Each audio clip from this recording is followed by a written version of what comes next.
Bapa Surgawi, kami bersyukur pada Engkau, dan pada hari ini sebentar kami akan mendengarkan firman-Mu. Urapi kami, pakai kami untuk menjadi alat kemuliaan-Mu ya Tuhan. Pakai hamba-Mu untuk menjadi alat kemuliaan-Mu dalam pemberitaan firman Tuhan pada malam hari ini. Terima kasih Tuhan untuk cinta kasih. Dalam nama Tuhan kami Yesus Kristus kita berdoa. Amin. Baik, mari kita buka firman Tuhan kita di dalam Kisah Para Rasul, Kisah Rasul pasal yang ke-9. Kisah Rasul pasal yang ke-9 ya, ayat 32 hingga ayat ke-35. Kisah Rasul pasal 9 ayat 32 hingga ayat 35. Ya, kalau sudah dapat, mari kita bersama-sama melihat firman Tuhan ini ya. Kisah Rasul pasal 9 ayat 32 hingga ayat ke-35 ya. Baik, saudara, kita lihat bersama. Baik, kita baca bersama. Petrus menyembuhkan Eneas dan membangkitkan Dorcas. 1, 2, 3. Pada waktu itu Petrus berjalan keliling mengadakan kunjungan kemana-mana. Dalam perjalanan itu ia singgah juga kepada orang-orang kudus yang di Lidi. Di situ didapati seorang bernama Eneas yang telah 8 tahun terbaring di tempat tidur karena lumpuh. Kata Petrus kepadanya, Eneas, Yesus Kristus menyembuhkan engkau. Bangunlah dan bereskanlah tempat tidurmu. Seketika itu juga bangunlah orang itu. Semua penduduk Lida dan Saron melihat dia, lalu mereka berbalik kepada Tuhan. Ya.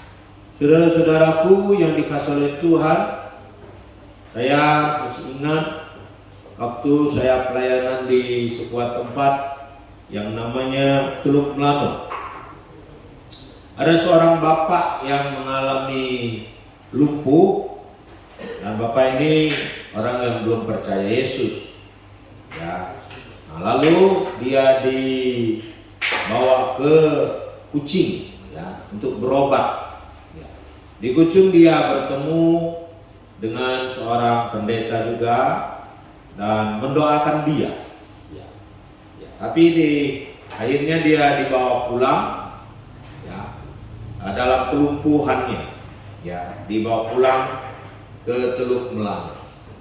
Kemudian hampir setiap hari saya datangi rumah dia, mengunjungi dia, ya, mengunjungi dia, dan kebetulan dia melatih tubuhnya yang lumpuh itu untuk bisa berjalan. Ya. Jadi pagi-pagi kami sudah jalan. Ya, jadi melatih tubuh dia. Memang awal tubuhnya itu susah berjalan, tapi setiap pagi kami doakan dia dan berlatih. Doakan dia dan berlatih, doakan dia dan berlatih jalan. Dan akhirnya singkat cerita, dia mengalami kemajuan demi kemajuan. Dari hari ke hari dia mengalami yang namanya kemajuan dalam kesembuhan dia. Dan akhirnya benar, hampir sembuh total dari kelumpuhan dia. Nah, saudara-saudaraku yang dikasihi oleh Tuhan Yesus, kita lihat hari ini dengan tema orang lumpuh berjalan. Orang lumpuh berjalan. Ya.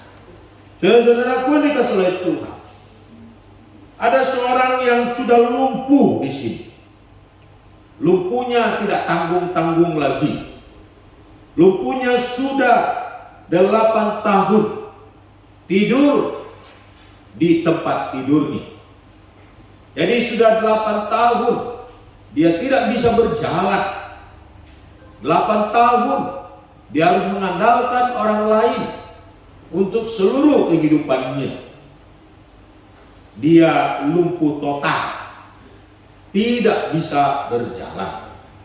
Tentu dia juga sudah pergi kemana-mana tentunya untuk berobat. Tentunya dia juga berobat dengan berbagai cara. Baik itu cara medis, mungkin juga pakai cara-cara tradisional, ataupun mungkin pakai dukun-dukun dan seterusnya. Tentu berbagai cara dia sudah lakukan ini. Tetapi kita lihat 8 tahun yang tidak pendek ini. Tentu waktunya 8 tahun kan panjangnya. Dia tetap mengalami kelumpuhan. Saudara-saudaraku yang dikasihi oleh Tuhan. Tetapi setelah 8 tahun itu genap, dia mengalami kesembuhan. Dia mengalami bisa berjalan karena dia disembuhkan oleh Tuhan. Dia mengalami mujizat Tuhan. Dia mengalami pertolongan Tuhan. Seketika itu juga dia mengalami kesembuhan. Kata Petrus kepadanya, Eneas, Yesus Kristus menyembuhkan engkau. Bangunlah dan bereskanlah tempat tidurmu. Seketika itu juga bangunlah orang itu. Jadi seketika, dalam waktu yang sangat-sangat singkat, dia mengalami kesembuhan. Amin. Nah, saya masih ingat dulu waktu kaki saya sakit, ya, jalan susah, duduk susah, kemana-mana susah, semua mengalami sakit. Dan ketika itu saya berlutut di hadapan Tuhan dan saya berdoa, Tuhan tolong saya dan sembuhkan saya. Tidak begitu lama, dalam hitungan menit saja, saya juga disembuhkan oleh Tuhan. Padahal kaki saya sudah sakit sana sini, sudah tidak enak sana sini, sudah cukup lama saya juga mengalami sakit itu. Tapi Tuhan sembuhkan saya seketika itu juga pada satu malam itu. Beri semangat dulu. Saudara-saudaraku yang dikasihi oleh Tuhan, bagaimanakah proses kesembuhan daripada Eneas? Mengapa dia sampai mengalami mujizat Tuhan? Mengapa sampai dia bisa sembuh dari lumpuhnya itu? Apa penyebabnya? Apa masalahnya? Masalah yang pertama adalah ada Petrus di situ. Dan dikatakan Petrus mengunjungi dia. Petrus mendatangi dia. Dan ketika Petrus melihat dia, Petrus berkata kepadanya, Eneas, Yesus Kristus menyembuhkan engkau. Di sini kita melihat Petrus percaya bahwa dia dipakai oleh Allah untuk mendoakan Eneas. Dia percaya Yesus memakai dia untuk menyatakan isi hati Tuhan Yesus bahwa Eneas disembuhkan oleh Tuhan Yesus. Jadi dari diri Petrus sendiri, dia percaya bahwa Tuhan memakai dia. Orang yang mendoakan orang lain harus percaya bahwa Tuhan memakai dia untuk menyembuhkan orang lain. Bahwa Tuhan memakai dia untuk mendoakan orang lain. Tuhan memakai dia untuk menyembuhkan orang lain. Kadang-kadang para hamba Tuhan, anak-anak Tuhan yang mendoakan orang lain, dia sendiri tidak percaya akan doanya sendiri. Tapi seharusnya yang terjadi adalah ketika kita mendoakan orang lain, kita sendiri harus percaya bahwa Allah memakai kita untuk mendoakan orang lain itu. Allah pakai kita. Bukan karena kita hebat, bukan karena kita luar biasa, tetapi karena Allah ingin pakai kita untuk menjadi alat kesembuhan pada waktu itu. Dan inilah yang terjadi kepada Petrus. Sehingga Petrus akhirnya menjadi alat untuk kesembuhan bagi Ananias. Kemudian Petrus juga berani menyatakan imannya. Berani menyatakan imannya pada waktu itu. Sehingga dia berani berkata, Yesus Kristus menyembuhkan engkau. Dengan iman dia mengatakan, Ananias, Yesus Kristus menyembuhkan engkau.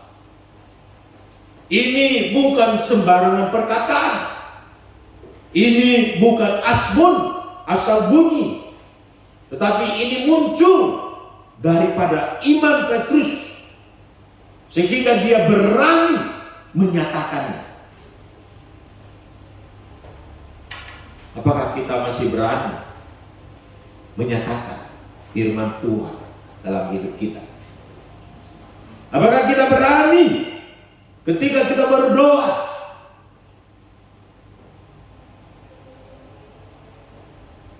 Saudara-saudaraku yang dikasihi oleh Tuhan, inilah yang terjadi dari pihak Petrus. Bagaimana dia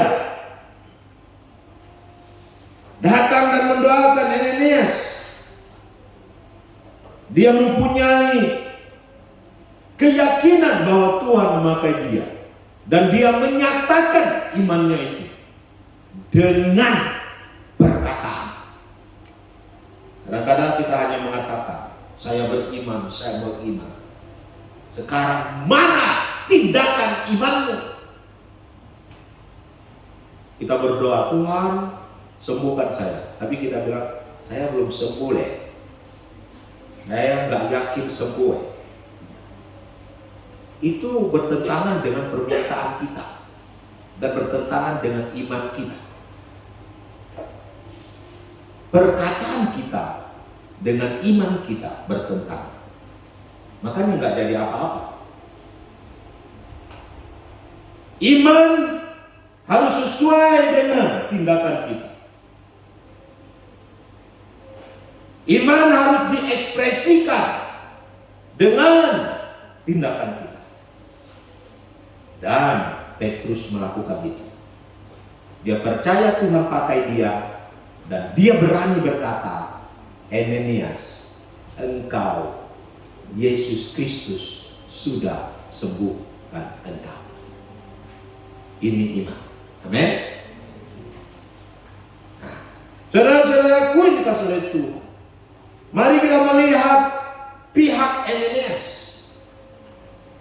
Kalau dari pihak Petrus sudah jelas, tapi juga harus ada pihak dari Ananias, sehingga Ananias mengalami kesembuhan.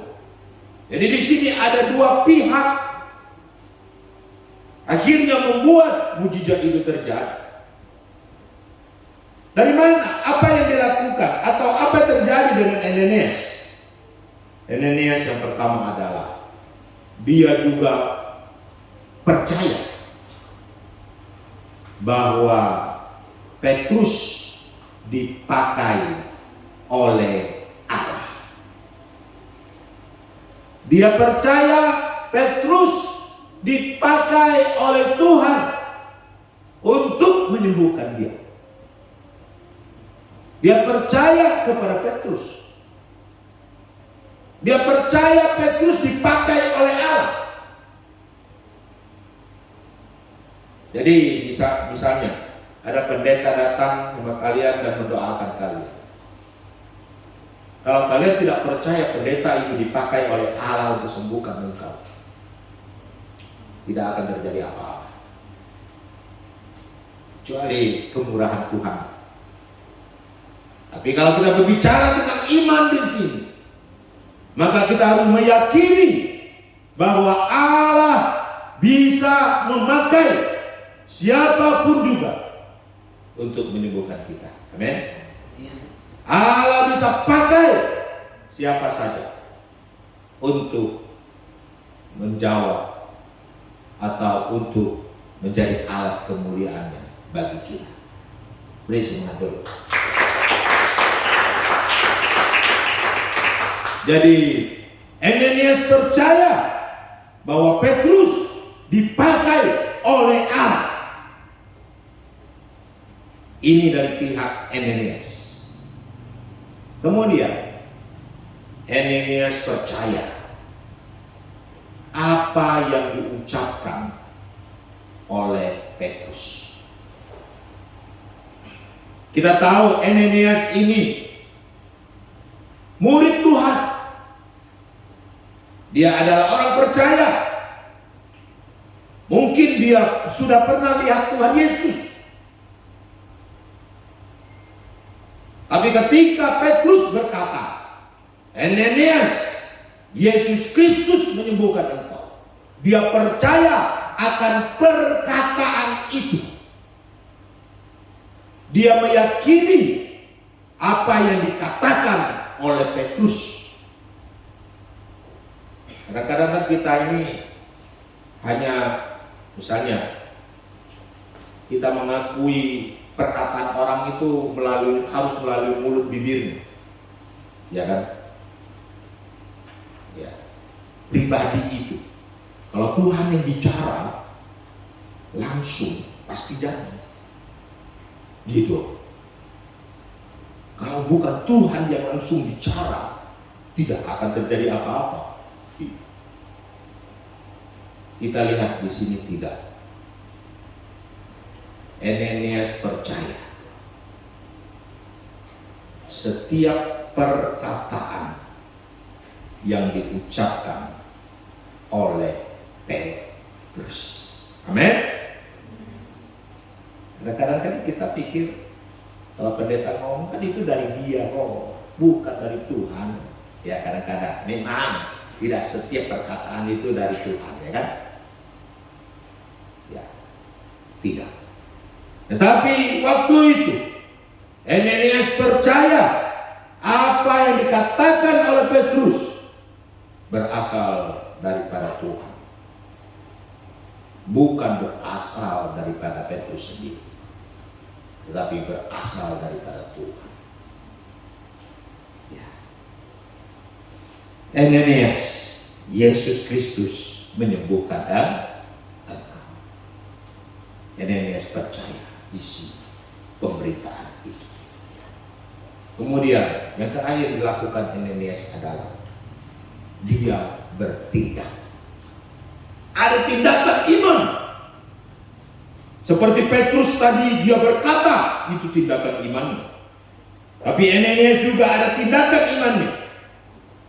Bangunlah dan bereskanlah tempat tidurmu. Seketika juga bangunlah. Siapa? Siapa yang bangun? Ananias. Di sini mana yang duluan?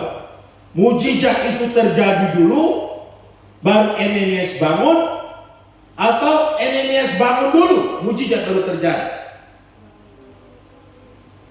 Coba, Kita jawab di situ. Mujizat terjadi dulu, baru Ananias bangun, atau bangun dulu, baru terjadi mujizat?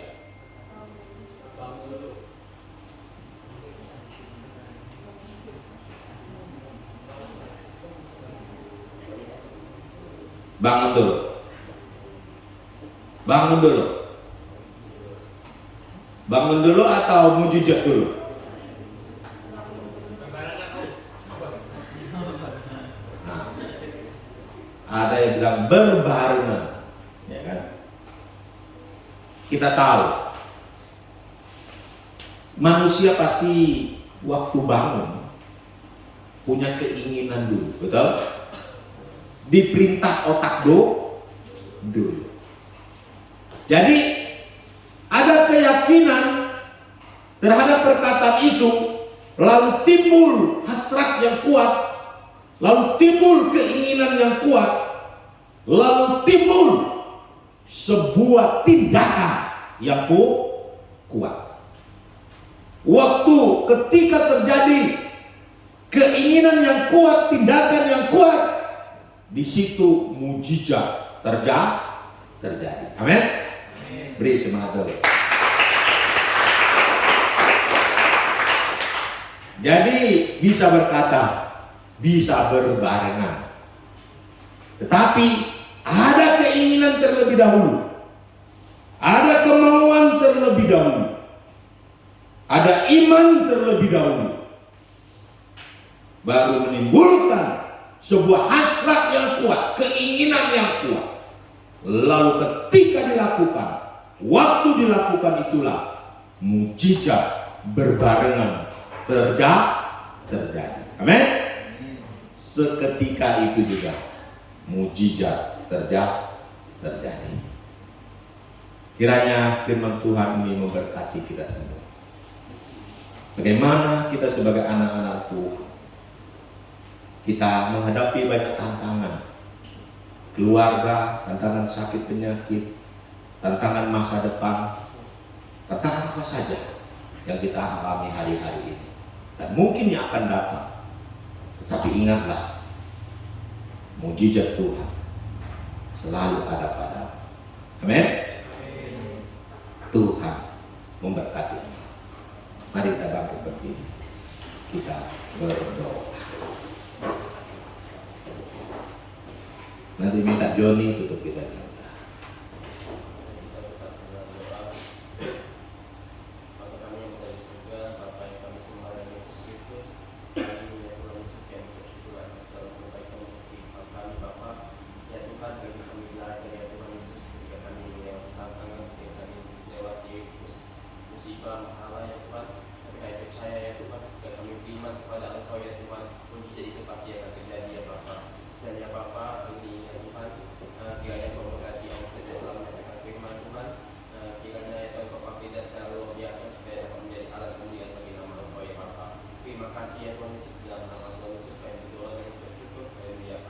Amin. Silakan duduk.